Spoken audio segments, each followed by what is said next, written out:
اللهم صل وسلم وبارك على سيدنا محمد وعلى آله وصحبه أجمعين. مساء الخير عليكم أجمعين يا رب العالمين. عاملين ايه يا حبايبي؟ كويسين يا رب تكونوا بخير. النهاردة جايه لكم فيديو جديد.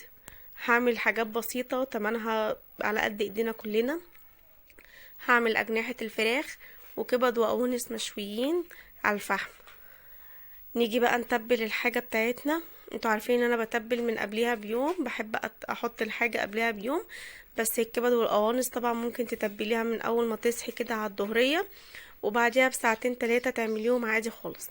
انا هنا حطيت بصلاية و3 طماطمات صغيرين، قرن فلفل وليمون، والبقى التوابل بقى اللي عندي: بابريكا، توابل فراخ، سماق، فلفل اسمر، حبهان مطحون، ورق لورا مطحون، وصويا صوص، ودبس الرمان، وباربيكيو، ومعلقة عسل، والملح بتاعنا، والهوت صوص. بس كده، بس كده. ممكن بس احط شوية خل عشان بس تمنع بس ايه لو في زفارة او اي حاجة، بس هو مش هيكون فيها لان انا غاسلة الكبد والقوانص كويس جدا والجوانح ومخلياها زي الفل. انا هنا ضربت طبعا الفلفل والليمون والطماطم والبصل. هعمل ايه تاني؟ جبت حاجة واسعة علشان الحاجة تتبل ببراح كده، ما تضيقيش الدنيا على نفسك. وحطيت التتبيلة بتاعتي، وهحط بقى ايه التوابل كلها والصوصات والحاجات دي كلها. انت لو مش عايزة تتبلي ولا تزودي حاجة، ممكن تعمليها بملح وفلفل وبهارات. لو انت حابة ما عندكيش الصوصات ديت ما فيهاش مشكلة، قلنا ما فيش حاجة هتوقفنا. انا هنا بقى بحط بقى الصوصات: دبس الرمان، صويا صوص، الباربيكيو، والهوت صوص. بحب الحاجات دي تكون موجودة في التتبيلات.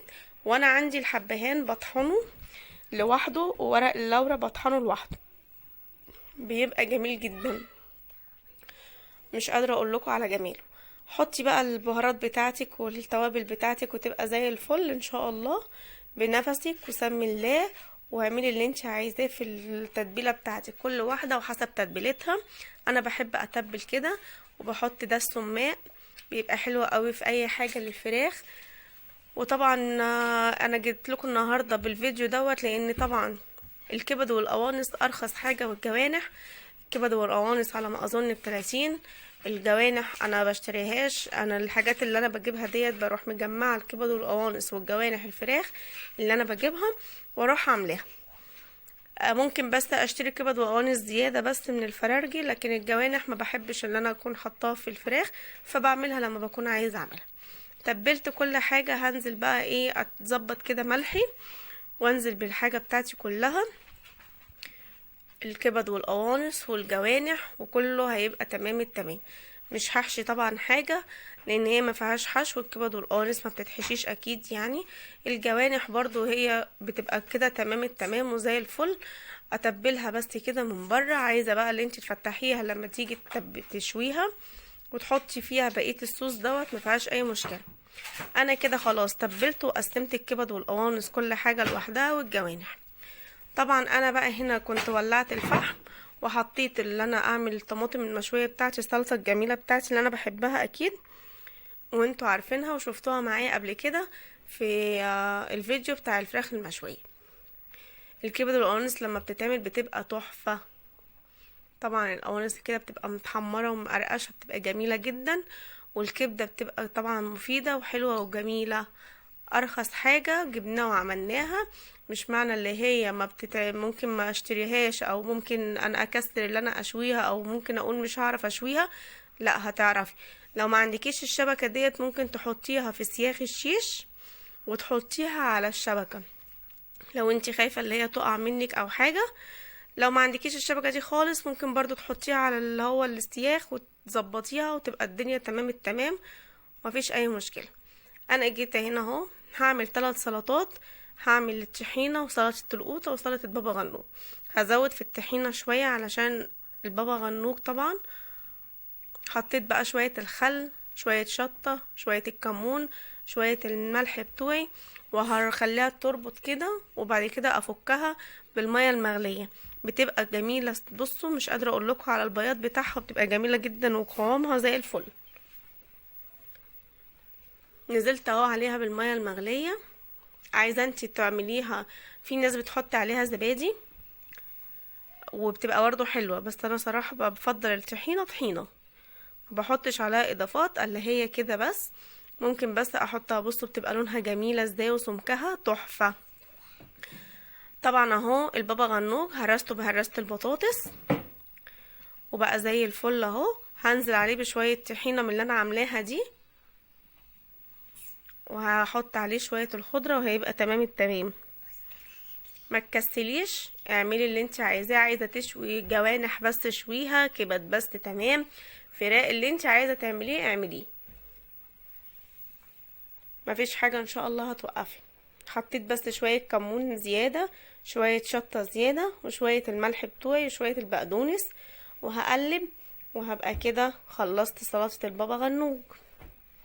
هاجي بقى للسلطة بتاعتي، العشق بتاعي سلطة الطماطم المشوية دي بجد تحفة، انا بحبها جدا جدا جدا. اهي اظبط بس الطحينة، انا بس بزود شوية فيها علشان خدت منها البابا غنوج وبقت زي الفل اهو ظبطتها. هعمل بقى سلطة الطماطم برضو، ههرسها كده هرستين، انا مش بهرسها للاخر، ما بتبقاش زي الصلصة كده، لا بيبقى فيها قطع اهو. انتوا شايفين انا بعملها بالسيف بتاع القطاعة، بتبقى جميلة جدا. حطي بقى عليها شوية الخضرة، حطي ملحك وحطي الخل والليمون وحتة توم، بتبقى تحفة تحفة تحفة. يا ريت تجربوها، هتعجبكم جدا. ما تنسنيش في اللايك يا قروبة انتي وهي. بصوا اهو الملح ظبطت الدنيا اهو كده تمام. ظبطت سلطاتي، ما بعملش سلطة الطماطم بما ان الطماطم غالية وانا مش بحبها قوي يعني. بصوا القوانص بقى شكلها ولونها تحفة، تتاكل كده من على الشوايه. اتمنى ان انتوا تجربوا الطريقه بتاعتي وتحطوا لي لايك كبير، واللي لسه ما اشتركش في قناتي يشترك على طول، يعمل سبسكرايب.